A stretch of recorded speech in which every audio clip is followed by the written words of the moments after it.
Wow, this is crazy, right? I'm sitting here with Carlos Massey, Deborah Terry, pastor, counselor, diva, mama, wife, Deborah millionaire, Terry. yes. Yeah. And look at it, just fly to fly.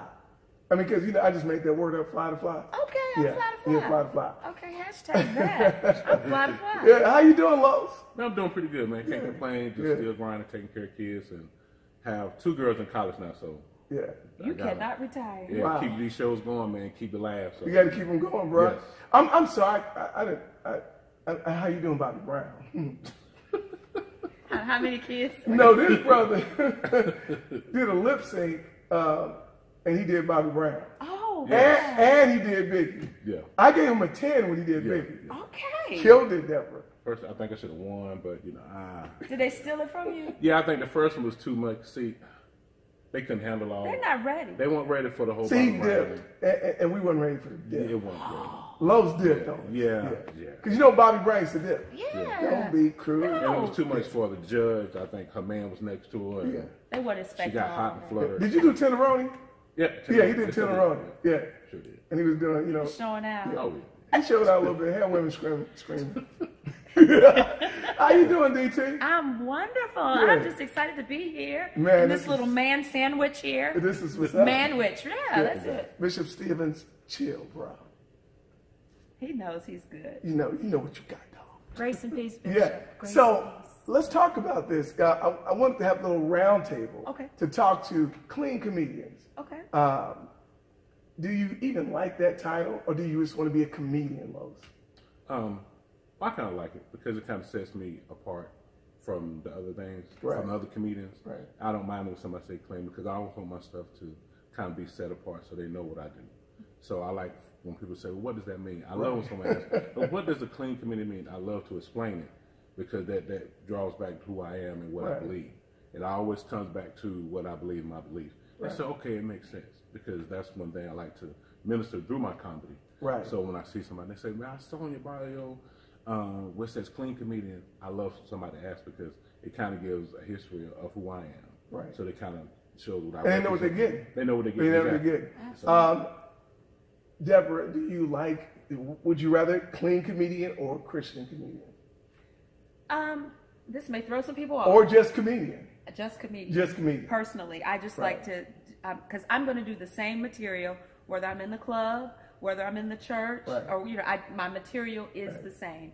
And so I think sometimes people use titles so they feel comfortable justifying bringing you in. She's a Christian comedian, or she's a clean comedian, so that they can sell it, you know, because of the stigma that has been attached to comedy. And so I understand it from that point, but I have never given myself a title ever. As a clean comedian, as a Christian comedian, gospel comedian, I've never given myself. People will give that to you so that they can put it on the flyer as a selling point and things like that. For whatever they're trying to do. Absolutely, absolutely. And then you have some comedians, secular, air quotes, secular cussing comedians. Yes, comedians that will come and do a clean show, or even in the church, a faith-based, you know, show, and then we'll go back to cussing. But because that secular comedian has more notoriety, and I brought them to my church, and they did a clean show, praise the Lord, hallelujah. But their lives aren't changed, and they go right back to cussing. But, you know, those of us who live it without advertising, I'm not walking around with a cross on my neck. My life, my material, and all of that should tell you who I am. You know, when you're talking about when people ask you what a clean comedian is, you know, comedy is your point of view. It should be your point of view, and if you're doing it from your point of view, where you live, what you believe, it shouldn't be labeled. It comes out. Yes, it shouldn't be labeled. They see it. That's good. You know, they see it. So, and for me, it has to be real first, and then funny.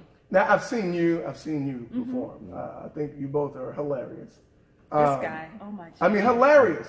This guy, oh, hilarious. And I can't you afford talk him, about but yeah. the same stuff that Cat Williams talked about, Richard Pryor talked about, Eddie Murphy, Kevin Hart, same stuff, but no profanity at all. Why is it that these guys blowing up, millionaires, but it's tougher for the clean comedians? Who's telling the same jokes? Is it a disconnect with the audience? Like, what is the disconnect with rather corporate, the powers that be? What's keeping the clean comedians from blowing up? Sometimes people see clean comedians not being as edgy, as in your face, or not having the ability to command the audience. But I don't think that's the case. I mean, funny is funny, and I know with Richard Pryor, Kevin Hart, when they write the joke, you don't write the profanity in it. Right. That's just kind of their vernacular, how they talk and things like that. So I mean, Richard Pryor. Did she say vernacular? Yes, dip into the. Man, Carlos, like what that? What? Yeah. It's so stupid. I love learning something. Edutainment. That's what I do. Doing surgery. You gonna do what to my vernacular? So anyway, vernacular what now? Vernacular, but I mean, you know, just people. Richard Pryor grew up in a brothel. Sure you know, that was his life, and he's one of my favorite of all times. And I actually feel like I do what he did. I talk about my life. He talked about his life. So I grew up in the church. I mean, I grew up, you know, my hood wasn't like everybody else's hood, but it was my hood to me, you know. So I talk about my life experience like he talked about his life experience. And so I take that from him. You know, that's where I live. Do you think the black audience feel like it's more real when the profanity is there, when it's edgy? Do you feel like they think it's more real? Because hip hop has taken on, you know, a movement like the civil rights movement. No disrespect, but you get my point. I mean, everybody in the world is connecting with the hip hop movement. I don't know if it's just more relatable. Do you think that's what it is that they're connecting more versus the cleaner stuff? I just think depending on where people live, you know, because people who share my experience, oh my God, I am just the funniest thing since sliced bread, because that's what they can relate to. It's relatable to them. But then people who have more of a hip hop experience think I'm funny, but they don't relate to it like they would somebody else. She's funny, but not funny. Right, but I mean, she should have cussed right there. That would be exactly the same joke, but the delivery is different. So the vernacular is different. Vernacular is different. That's what I think is more of the lifestyle, like you said, because I grew up kind of like dual in the church and in the hood, because my mom was saved, but my daddy wasn't. Right. So I would, you know, go to the church when it was open, but other nights I'd be at the Look House. So my perspective, you know what I'm saying? So my perspective was still on the wall, right? It's still edgy. Everybody in the club. You know, I'd be in the Look House with an Easter suit on, but you know, so that's how I bring my comedy. And it just, you know, just so that I don't curse or use the kind of language. And I think people that use the kind of language, that's what they're looking for. So when people come to a show, they see one of us, even though they curse a lot, that's why they say, man, that was funny, but they used to people cursing at them. So that's what they just, you know, you'll be surprised how many people want you to talk about them. Right. Man, you gonna say something about me in the show? Nah, I don't do that. I just get my say, oh man, I want you to say something to me. So you want me to humiliate you. Or roast somebody. They love that kind of stuff because they're so used to that. And I guess in our community, we're used to doing the dozens. We're used to being combative. We're used to being that kind of aggressive. So when they see us on stage and we're just doing our set and we're ripping it, they say it's funny, but oh man, you ain't even talk about nobody. Well, that's you don't have to do that. I don't have to grade nobody. And you didn't talk about this topic or these type of content. Gotcha. Now you said something. I'm sorry. You said something about Richard Pryor. You like Richard Pryor. Yeah. Eddie Murphy. Yeah. You grew up with that. Yeah. Just real talk. Do you consider that almost sinful for a pastor or a Christian to go see Cat Williams or Kevin Hart? Because I saw Jesse Jackson at a Richard Pryor concert. I'm telling my age. Right? You don't count. I'm getting them out. I know him. He's from my hometown. You know, he still owe my dad $50. I mean, Martin Luther King was in a serious meeting, and he said, "Let's wrap this up. I'm going to see James Brown." This is a true story. I don't think it's a sin. Is there some type of hypocrisy there that Christians would go listen to this kind of? I don't think it's a sin. However, because of the type of language and things that go on, your reputation in ministry, maybe as a pastor, my members may not see me in the same light. She's not supposed to be doing that because, you know. Right. And it's not that I don't enjoy humor. So I try not to put myself in a position to where my people are looking at me like, well, if she can do it, I can do it too. Right. You know, type of thing. Right. Not that I don't enjoy it. I mean, but it's a lot of things that you just kind of deny yourself for the sake of your witness, you know, for your reputation. What's that thing you say? The flesh was acting up. At Gospel Fest, I said, my flesh got in the way. Yeah, the flesh having a carnal moment. Yeah. What's your thoughts on that, Lowe's? Man, I feel like what she's saying, because sometimes you don't want your good to be evil spoken. Exactly. Right. And sometimes people will put you in a box so much. Like just recently, I mean, I had to call her. She's a great mentor and friend, because she kind of taught me back off the ledge, because people will put you in a box where you can only be a certain way. You can only be happy, happy, happy. You can never have a bad day. I always have to speak. I don't want to take your picture all the time. Okay? When you see me out, I don't want to tell you a joke. If I meet with my... I'm sorry. But say something funny. Yeah, you know what I'm saying? Tell me a joke. No, you didn't pay for... Anyway. But it's like people put you in a box so much. Yeah. And they want you, just like they see you somewhere just relaxing. Now, I don't feel like it. And so sometimes it's hard for us as comedians, because they expect us to be happy, happy all the time. And sometimes that's not the case. Right. You know, because we see so much coming at us, but we make light of it. And people pull on us so much. Right. And sometimes you just got to take a break. Not to be mean or rude, but sometimes we have to take a break and just focus on ourselves. If I'm out with my wife somewhere, I'm out with my wife. You know, don't bombard. You know, I understand. I used to say it all the time. You know, come up to it, do it, let's get out of the way. But if I'm my private time, let me be just Carlos. Right. You know, I'm not on stage. Say something funny about the steak. Yeah. Is it well done, though? You know what I'm saying? Man, I remember that joke you said, hey, man, you fucking like, my wife's sitting there like, you know, my wife, and she bears she's with a it. Sweet But she light skinned, so, you know, she'll flip in a minute. You know what I'm saying? So she's waiting. Look, I flipped. Light skinned, you flip. You say, hey, I just flipped like... Malcolm X, like, by any means necessary. Even light skinned. You're light skinned. So I just think it's to the person. You know what I'm saying? Because it's not what you do at the show, it's what you do after. So you wouldn't have an issue seeing your pastor at a Kevin Hart or Cat Williams show, cracking up at the most raunchiest stuff they're saying. I personally wouldn't. Wouldn't have an issue. Would you have an issue? I would.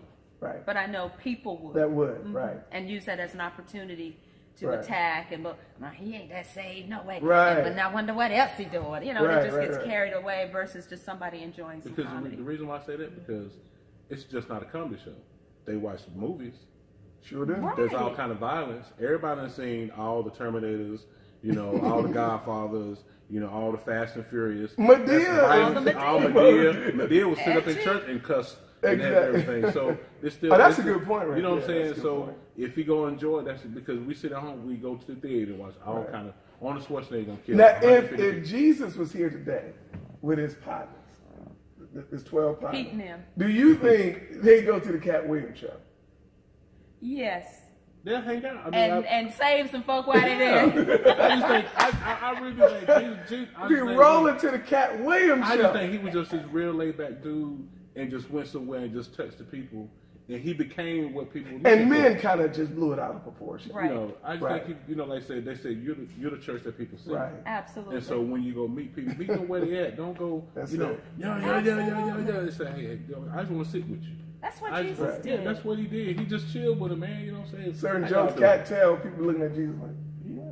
You know, Jesus cracking up. Pulling out his robe and slipping. Come on now, you were around 13 dudes. There was some joker going around. There was some joker going around because you know somebody like somebody, and I guarantee you somebody knew Judas. He's like, hey man. You know he's skipping up the top. I know that dude from the west side. You gonna watch him? You know what I'm saying? Probably was Peter. You know, Peter skipping up the top. Yeah, exactly. Hey man, we're gonna watch him. Right. Can you imagine being in there and when Jesus actually pointed him out? In that scene where he said, you know, the one I kissed is the one, and you know, somebody's like, we're going to get him outside. Yeah. We're going to get him. We're going to jump on that dude. Yeah. Right. I think they were real people. Jumped on Judas. Because think about it, he turned water into wine at the wedding. I didn't think about that thing. But you know why he turned water into wine? Jesus had to deal with a bunch of Negroes. Yeah. Wouldn't you need a drink? Everybody. Every day we lit. Every day we lit. He probably, he come in, everybody goes, oh man, there they go. Right. There they go. So what is the hottest church topic that's safe and not offensive at all, where it's never crossing the line? What is that hot topic for you? For me, I always go to is marriages. Okay. Marriages, because everybody's married, everybody's been through one, everybody's going towards one, everybody coming out. There's so much come out of marriage: children, relationship, bills, weddings, reception. Sorry, did I say that? In-laws, outlaws. So there's so much material you can get from weddings, from marriages. So I that's how I consider myself, and I always come from my perspective of being married. Right. And I didn't know everything going into the marriage. I didn't know my wife's language, so I didn't know what I was supposed to do when she said certain things. So, of course, when she said go ahead, I went, not knowing she meant to stay there. So, so I think that's everybody can relate to, especially we can all relate. Men to that. don't listen. Go ahead. Men don't listen, and women talk too much. So that's a always. Right. You know what I'm saying? Because women, we heard that said. What's that hot spot for you in church? That hot topic. I don't know, but I talk about a lot of stuff. I don't know if I have one thing in particular that I talk about. So I think it's all fair game. It's just how you deliver it, I think you get some of your best material in church. Oh my gosh. Yeah. You do. Yeah. And I talk about my members in other states. I never do it here locally, so you're protected. Right. And it's anonymous, but I talk about them in other states because I'm like, oh my gosh.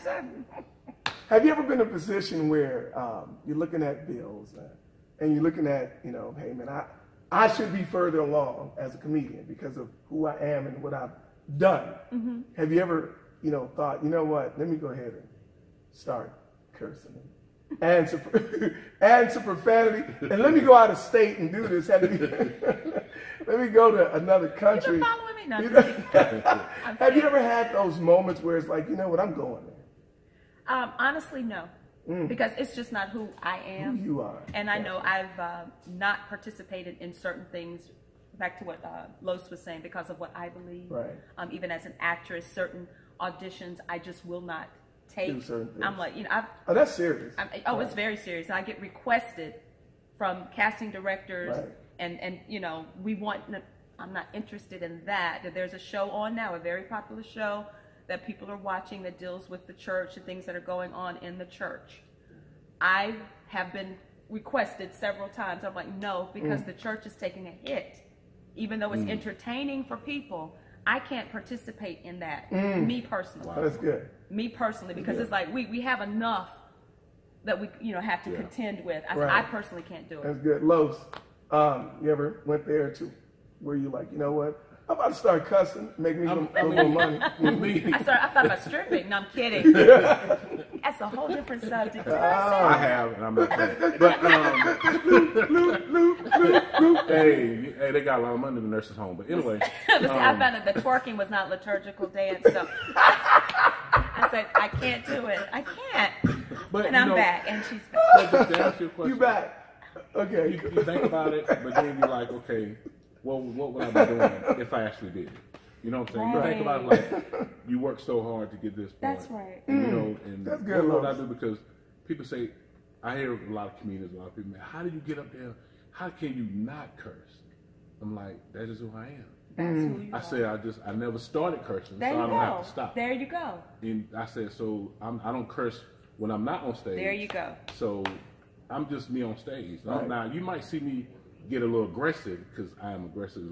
Just like, if I'm irritated with something, the most I might get is aggressive, and my jokes might come out aggressive. I might be like, your body language. My body language changes. Yeah, it'd be like your body language. I might say something like, I will choke you to sleep in Jesus' name, or I will slap the Holy Spirit out of you. Right. You know what I'm saying? I will lay you down, lay hands on you. That's the furthest I go. Yeah. So it would still make it funny. They don't know. That's the thing about comedy.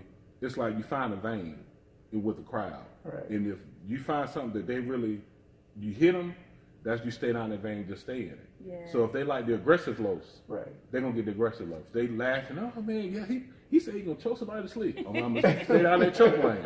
So it's I've I've thought about it, but I'm like, what would I be giving up for? What would you be giving There's up so for? many people, and quickly say this: my first show, my daughter and my two daughters in the crowd. I'll never forget this. Came home and they repeated every joke I said. Yes, sir. That stuck with me. Yes, sir. So I was like, so what I want to repeat in everything I say in school, on the playground. So ever since then, they always stuck, and they always check me on my jokes. They always repeat my jokes, or kind of. That's a serious thing. They always. Yeah. It's fun to see them at home imitate me. Oh wow! So they get up there. Hi, I'm Big Los. So they're paying attention. So absolutely. If I go through that with my son Nate.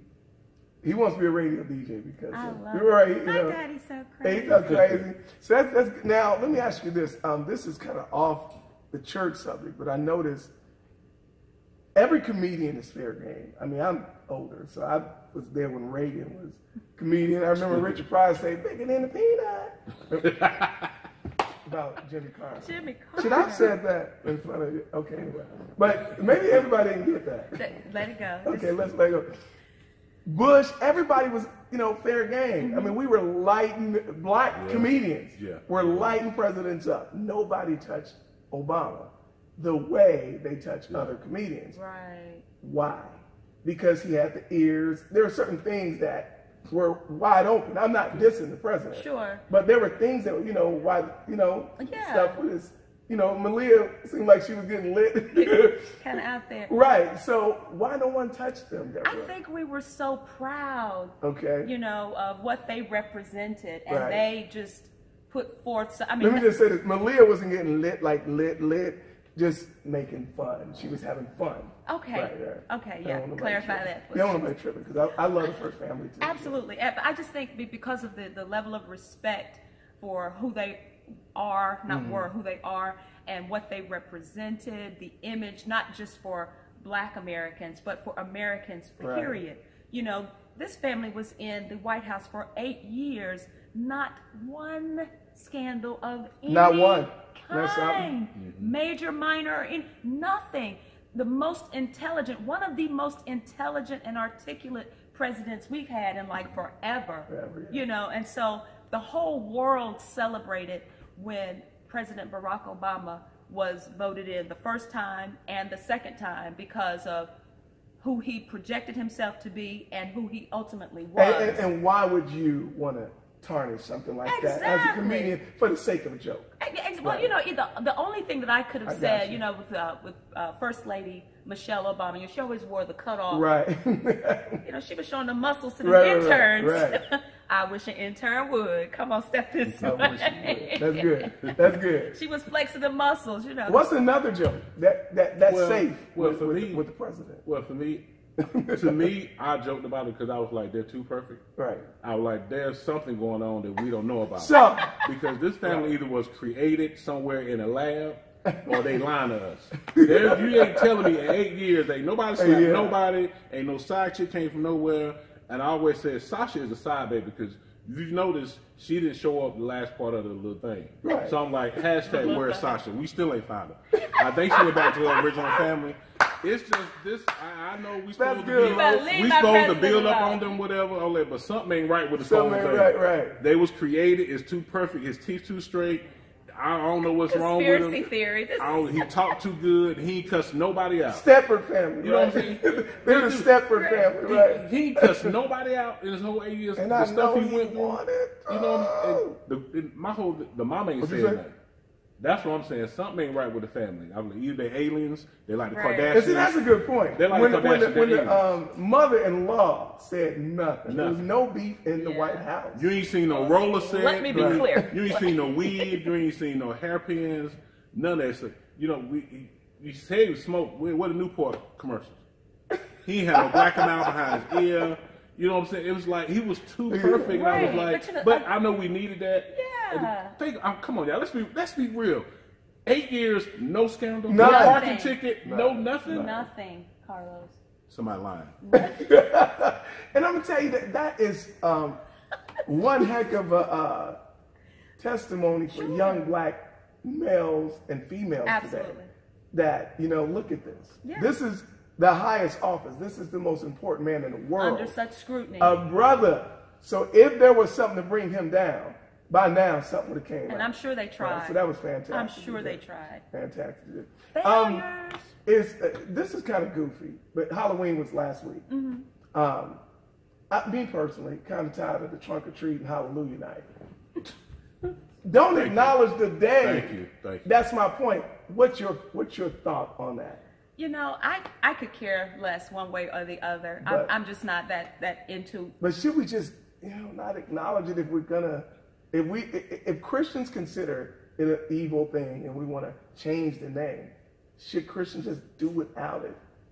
But see, now I'm a Mr. Candy. Come on now. Hallelujah night trunk or treat. We have our children. Well, it's like we don't acknowledge, and I'm speaking for some.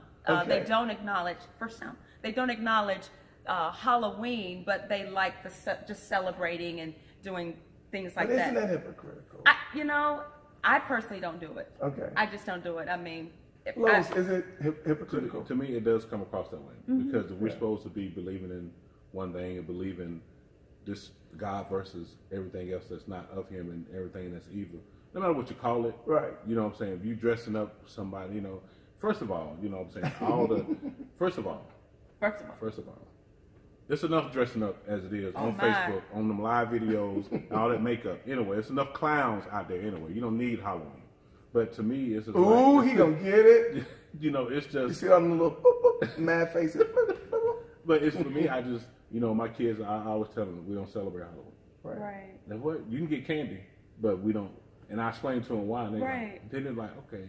Once they got older, it made sense to them. Right. Because if we're supposed to believe in God and everything, and we doing this evil and stuff, and my son, he had to learn the hard way about watching a scary movie. He wanted to watch that It movie one day, and I said, don't look at it. I said, don't look at it. Don't look at it. So he was down there just, at night, Dad, I can't go to sleep. I have to see the clown. Well, you better talk to him. I'm going to sleep. Because you didn't listen. You should have never did it. Yeah, right, and that's the thing with we doing all this stuff with these kids and this evil stuff. He gets into that psyche. Right. And we don't realize a lot of stuff being fed to him through TV at an early age. Cartoons used to be safe. Everything carries spirits. Yeah, cartoons used to be safe. Tom and Jerry, it was cute. You know what I'm saying? Now, you got to watch did he just transform into a demon? Yeah. A cartoon. Right. I saw my son watching one. I said, you cannot watch this no more. Yeah. Because he transformed into something. Right. I'm like, it didn't sit well with me. Last question. What's got to make it funny, though? What's got to stop in the church? And give me a good joke on it. Oh, Lord. Busta, this got to stop. It's got to stop. What's this got to stop? Okay, what's got to stop? You got to stop coming late to church, but then you're going to tip out during the offering. Wow. You already late. You ain't even been here a hot 2 minutes. It's offering, and you got to tip out, go to the bathroom. The swipe ministry going to follow you and be waiting for you right outside the bathroom. Ministry. Oh, yes, swipe ministry. You got to, yes. What's got to stop, Lois? What has to stop? I'm serious about this. This ain't even funny. I want to look in the camera when I say this. Bad breath prophesying.